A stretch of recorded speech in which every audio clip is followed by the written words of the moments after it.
A gente trabalha com várias empresas, incluindo a Óculos, que faz a parte de diagnóstico, mas eu não tenho nenhuma relação, eu sou um parceiro comercial da Drycon e usuário, junto com a minha colega a doutora Farid, do IRPL da iSwim.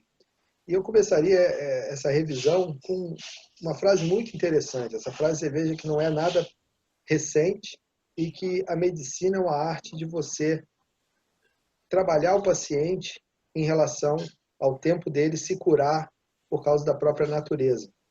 E existe um modelo de doença e de enfermidade. A doença é a questão fisiopatológica, que a gente estuda na faculdade de medicina, que a gente aprende a base fisiopatológica dos sinais e sintomas, é a relação biomédica do adoecer. Mas a questão da subjetividade do paciente, o que ele sente é uma experiência subjetiva, isso varia de pessoa para pessoa, a gente sabe muito bem no dia a dia, a gente vê os mesmos problemas de doença sentidos de forma muito diferente, um espectro muito grande de variabilidade. A construção do relacionamento médico deve ter isso em mente.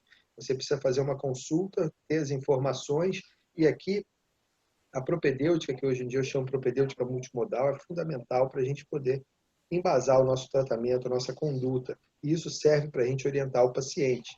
E orientar é educar. A gente está no mês de junho violeta, que tem a ver com ceratocone, mas a gente pode fazer uma situação parecida para o Lucê, que a gente já conversou sobre isso, eu acho que está na ordem do dia, porque conhecer, fazer, conviver e ser para entender a doença é fundamental em relação à educação. E se tem alguma coisa que a gente ainda está consumindo, é educação nessa pandemia.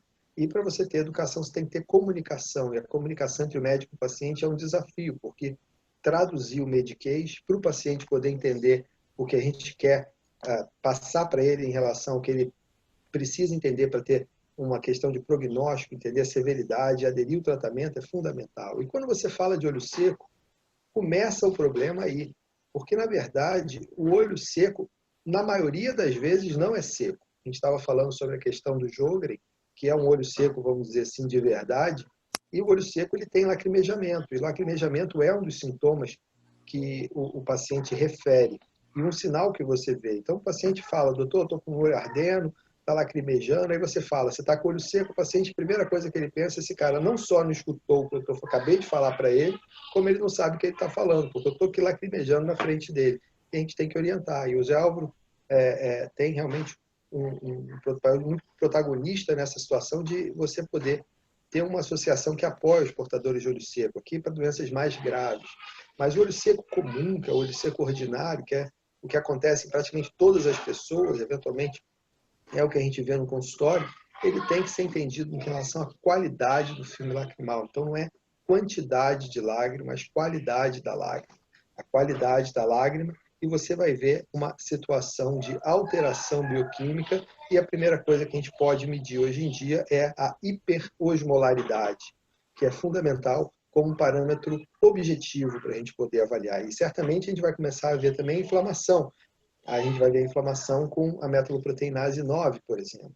Olho seco a gente tem que passar para o paciente, que é uma doença multifatorial crônica, é uma doença da superfície ocular, tem a ver com a visão do paciente, a qualidade da visão está ligada à instabilidade do filme lacrimal e à inflamação, por isso que o paciente tem que entender. E essas alterações, em pelo menos metade dos casos, eu diria que tem alguma alteração das glândulas de Meibomian. Tem que explicar que a glândula que produz a parte de gordura da lágrima está na pálpebra superior e na pálpebra inferior, e o paciente entendendo isso, ele vai poder entender a imagem que você vai mostrar, vai entender por que ele precisa fazer o tratamento da expressão, o calor, tudo isso vai ser interessante para a gente poder orientar. Em relação à parte que a gente se dedica mais, que é a cirurgia de correção visual a laser refrativa, a gente sabe que a cirurgia refrativa é um vilão da história, vamos dizer assim, na questão do olho seco. E nesse capítulo do Oculus Surface do Tifus, que foi o DIUS 2, liderado pelo meu amigo José Álvaro, que é o nosso grande moderador aqui, é ele que reviu que, além do BAC, a cirurgia de correção visual a laser está no topo da lista com as causas, certamente a lente de contato também. Eu tive o privilégio de fazer a descrição da epiteliopatia neurotrófica por LASIK junto com o Steve Wilson, quando eu estava começando meu fellow, e essa situação tem a ver com corte, e o flap vai ter uma alteração que é documentada no Cocher-Bonnet e pode ser muito bem avaliada pelo HRT, confocal, ou então Confoscan, da Alidec. Isso pode ser muito interessante para você avaliar os casos que têm mais chance de ter alteração de sensibilidade com ou sem dor. E isso é agravado, eventualmente, pelo LASIK. Então, uma avaliação pré-operatória é muito importante e isso deve ser entendido e passado para o paciente. Ontem mesmo, eu estava vendo uma paciente que veio com, eu diria que é a síndrome do olho seco durante o COVID. Ela tem uma miopia alta, intolerante à lente de contato, mais intolerante ainda ao óculos, porque além dela não gostar do óculos de miopia dela, que ela fica com aquela alteração da estética por causa da alta miopia, o olho fica realmente numa estética menos adequada para uma paciente feminina, por exemplo, isso é uma coisa que pode incomodar bastante. E tem a questão da máscara, que embaça totalmente. Você vê ela respirando e aquela coisa, aquela fumaça aparecendo e desaparecendo do óculos dela. E isso precisa ser importante para a gente fazer o screening. Obviamente, se eu fizesse a cirurgia dela hoje, que era o que ela queria fazer, ela marcou consulta, os exames para operar no dia seguinte, ela teria uma chance muito menor de ter um resultado bom, porque ela tinha um olho seco grande. Então, conversando com ela, entendendo essa questão da anamnese, fazendo os exames de imagem, fazendo a questão dos testes, incluindo o queratográfico, a gente pôde orientar a paciente e ela entender que ela não pode fazer a cirurgia sem tratar o olho seco. Aqui é um outro exemplo de um paciente que tem um órpede por lente de contato, um caso muito parecido com esse de ontem, que a gente encaminhou para fazer o IPL com a doutora Farid, e ela já começou o tratamento, e eventualmente o paciente vai ter um resultado muito melhor.